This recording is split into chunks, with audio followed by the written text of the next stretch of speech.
Bienvenidos y bienvenidas a esta clase en la que voy a explicar brevemente de qué se trata la vulneración de derechos. En esta clase, a modo general, los temas que se van a abordar tienen que ver con la vulneración de derechos, la obligatoriedad de denunciar, los parámetros para optar por judicialización y finalmente el procedimiento. Dentro de todo esto vamos a ver obviamente lo que es el maltrato infantil, etcétera. Vamos a empezar entonces con la vulneración de derechos. Todos los derechos humanos son las exigencias básicas que todas las personas tenemos por el solo hecho de ser personas. No se puede hacer distinción y está por encima de toda situación política, económica, social y cultural. Los derechos humanos se ven reflejados en nuestra constitución política y a la vez esta agrega otros derechos propios de los chilenos. Algunos de los derechos escritos en la Constitución chilena son el derecho a la vida y al cuidado físico y psíquico de la persona.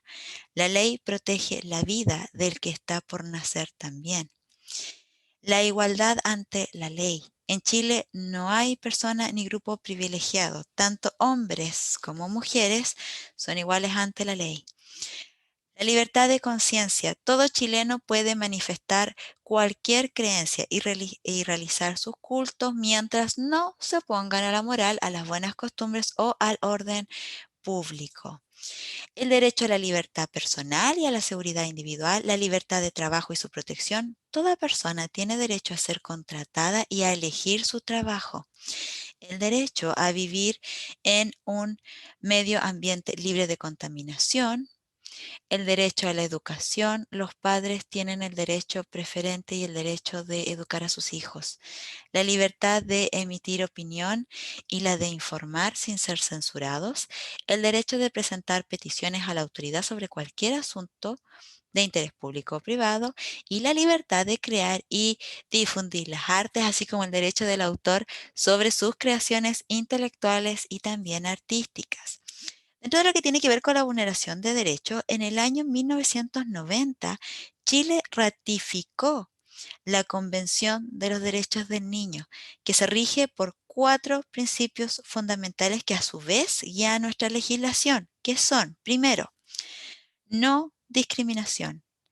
El niño o la niña no deberá sufrir discriminaciones por raza, color, género, idioma, religión, nacionalidad, origen social, su casta o discapacidad. El interés superior del niño. Las leyes que afecten a la infancia deben beneficiarla de la mejor manera posible.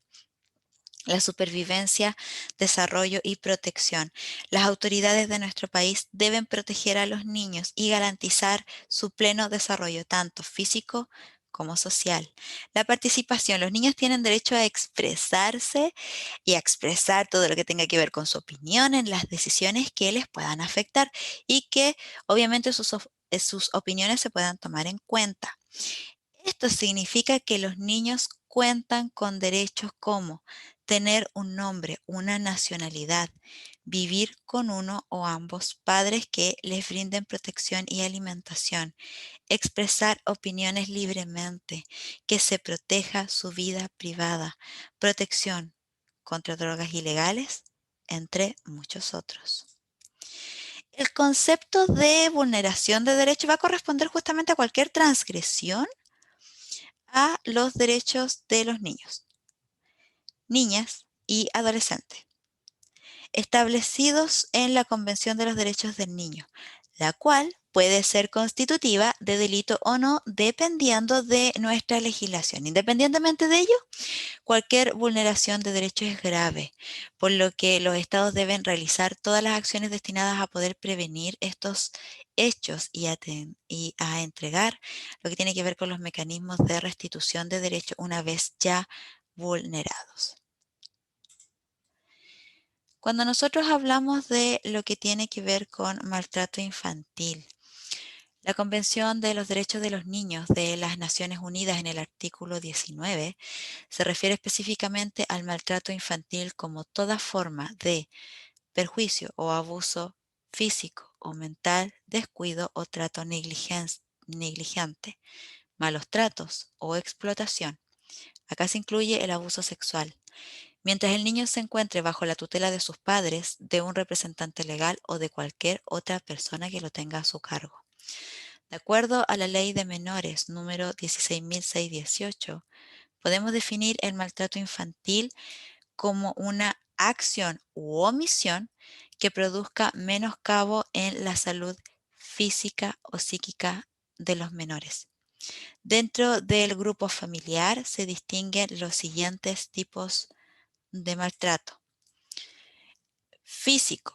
Cuando nosotros hablamos de maltrato físico, vamos a referirnos a cualquier acción no accidental por parte de los padres, madres o cuidadores que provoquen daño físico, sea causal de enfermedad en el niño o la niña o lo ponga en grave riesgo de padecerla.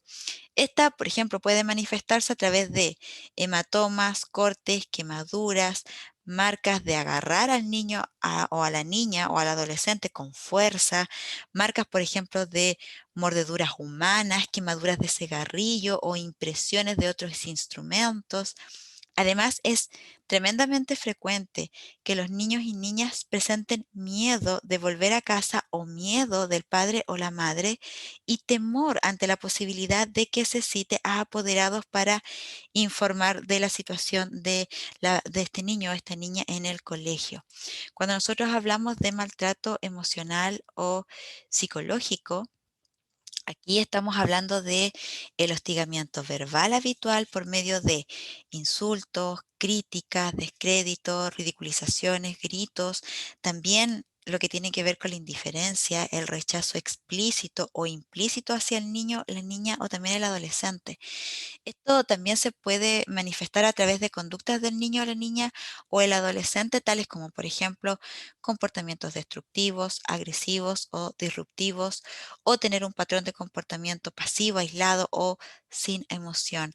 A la vez se pueden apreciar, por ejemplo, la habilidad emocional, la que se detecta justamente debido a reacciones emocionales desproporcionadas a estímulos del ambiente por parte del niño, la niña o el adolescente. Cuando nosotros también hablamos de lo que tiene que ver con maltrato, entramos a lo que tiene que ver también con el abuso y la negligencia. Cuando nosotros hablamos de abuso y negligencia, acá nos referimos a lo que tiene que ver con situaciones en los que los padres, madres o cuidadores, estando en condiciones de hacerlo, no dan el cuidado y protección tanto física como psicológica que los niños y niñas necesitan para su desarrollo. El abandono y la negligencia se manifiestan, por ejemplo, a través de la mala nutrición, apatía o fatiga constante del niño o la niña. Conductas tales como robar o suplicar por comida, notoria falta de cuidado personal, mala higiene personal, ropa rota, por ejemplo, sucia, falta de atención a necesidades de optometría, por ejemplo, lentes, odontológica de sus dientes u otras necesidades médicas, ausencia o tardanza frecuente en la escuela o por ejemplo, lo que tiene que ver con la desatención inadecuada o la falta también de la supervisión de este niño, niña o también el adolescente. Y tenemos lo que es el abuso sexual.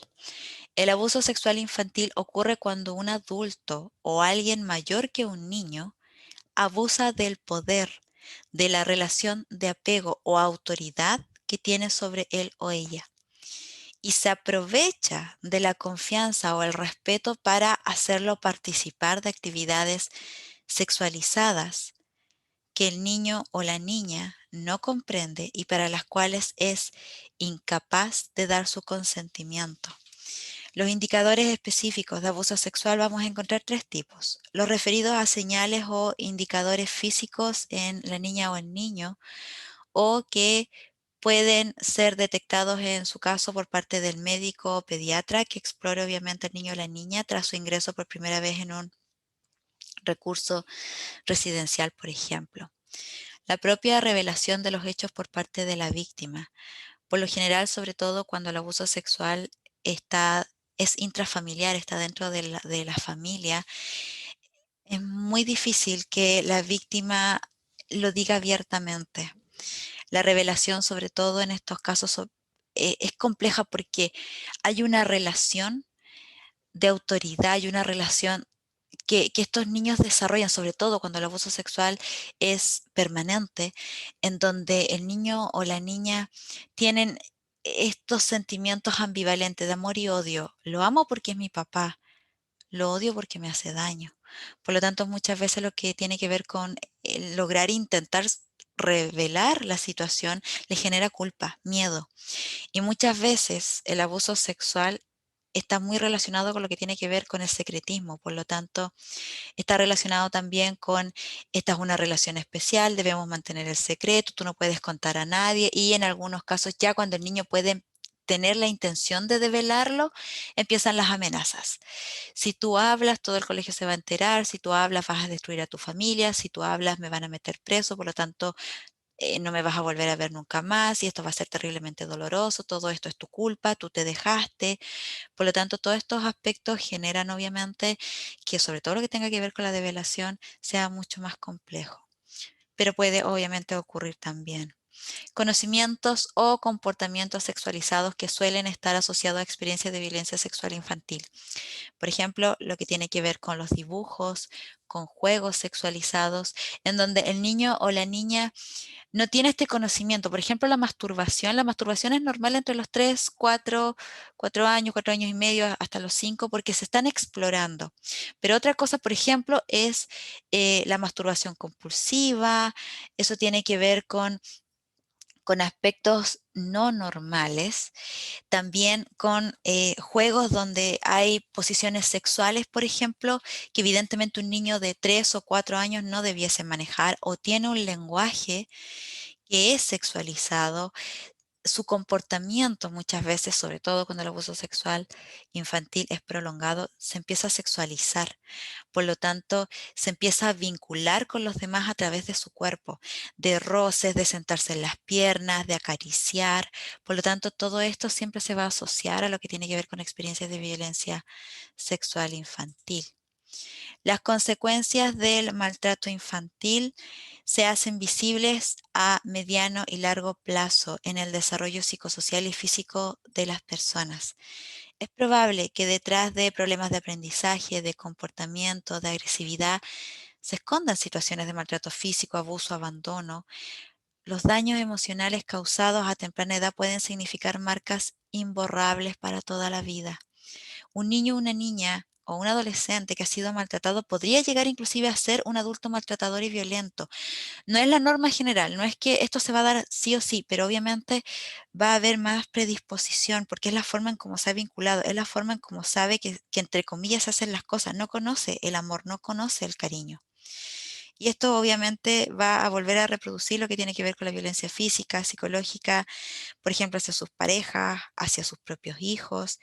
Y los niños que son maltratados severamente tienen mayor grado de aceptación frente al uso de violencia y agresión porque lo ven como parte de. De hecho, hay estudios que afirman que uno de cada dos niños que son víctimas de violencia grave considera que el castigo físico sirve para la formación. Y de los niños que no reciben ningún tipo de violencia, uno de cada cuatro considera útil el castigo físico. Cuando nosotros hablamos de los padres maltratadores, cuando se reconoce a los padres como aquellos que deben amar, proteger, orientar y apoyar a sus hijos en sus posibilidades de desarrollo, resulta muy difícil el entender por qué el maltrato infantil es un problema tan generalizado. Si bien no existe una personalidad definida, como padres maltratadores, sí tenemos ciertos factores de riesgo, ciertas características de los padres que obviamente elevan el riesgo de tener conductas violentas con los hijos. Por ejemplo, baja tolerancia a la frustración y expresiones inadecuadas de la rabia, falta de habilidades parentales, se sienten incompetentes e incapaces como padres. Muchas veces la historia suele decir que estas personas, su propia historia personal, han recibido alguna clase de maltrato y eso lo van reproduciendo constantemente. Y también hay algunos estudios que también indican que los padres maltratadores muchas veces validan lo que es la violencia con su familia a través de lo que tiene que ver con el miedo. Por lo tanto, muchas veces generan este entorno que es muy difícil de sobrellevar. Y los padres, en el fondo, para no perder el control de la familia, piensan que deben maltratar. Y muchas veces también los hijos generan estrés porque obviamente juegan, meten bulla, necesitan atención. Por lo tanto, eso en situaciones específicas puede generar obviamente un estrés mayor. El entorno sociocultural y familiar todavía acepta ideas que legitiman el uso de la violencia con los hijos. Algunos ejemplos son: es por tu bien, a mí me educaron así, debes hacer lo que yo digo porque eres mi hijo. Actúas así para molestarme, no tenemos quien nos ayude, no me siento bien. Obligatoriedad de denunciar. Las últimas modificaciones legales han determinado que en la práctica, tanto organismos como personas naturales están obligadas a denunciar los siguientes delitos dentro de los más comunes asociados a la infancia: abuso sexual, violación, sustracción de menores, almacenamiento y distribución de pornografía infantil, explotación sexual infantil y lesiones en todos sus grados, entre otras circunstancias de vulneración de derechos, defendiendo así a niños, niñas y adolescentes, así como también se deben denunciar los delitos cometidos por los niños, niñas y adolescentes mayores de 14 años y menores de 18 años, puesto que poseen ya responsabilidad penal adolescente, ley 20.084. También se deben denunciar los delitos cometidos por una tercera persona, la cual puede ser un funcionario, apoderado o alguna persona ajena también al establecimiento. Y entre los delitos más comunes se encuentran delitos contra la propiedad, porte ilegal de armas, lesiones en todos sus grados, abuso sexual, violación, maltrato infantil, sustracción de menor, almacenamiento y distribución de pornografía infantil y explotación sexual infantil. Los parámetros para optar por judicialización es el grado de vulnerabilidad del niño o la niña, y esta vulnerabilidad va a estar determinada por una parte por la corta edad y por otra por la ausencia de alternativas de protección en la familia misma y o en el entorno familiar inmediato, el carácter grave y repetitivo de las conductas maltratadoras, así como el grado de deterioro importante de la salud, por ejemplo, del adolescente. En los casos de agresiones sexuales, basta que el maltrato ocurra solo una vez para judicializar. Una dinámica familiar altamente disfuncional, sobre todo en aquellos casos en que la familia se encuentra aislada o sin motivación para aceptar el apoyo u orientación psicojurídico-social. Trastornos graves, psiquiátricos o de personalidad de los adultos responsables de los cuidados del niño o la niña, tales como toxicomanía, alcoholismo, pedofilia, pederastia, psicosis, etcétera. En caso de existir riesgo vital inminente o amenaza grave de la integridad física del niño o la niña, la judicialización debe ser inmediata dentro de las 24 horas. Dentro de lo que tiene que ver con el procedimiento, primero hay una detección y notificación de situación de riesgo de maltrato físico y o agresión sexual infantil. Debe haber una detección y notificación en caso de negligencia, maltrato físico y violencia intrafamiliar, seguimiento de los adolescentes y su familia y finalmente la orientación y apoyo a las madres y padres sobre dificultades en la crianza de sus hijos. Eso ha sido toda nuestra clase. Muchas gracias por su atención y si deseas recibir gratuitamente el manual de esta clase, lo único que tienes que hacer es dejarnos tu correo electrónico en el enlace que aparece en la publicación y con mucho gusto te lo enviaré.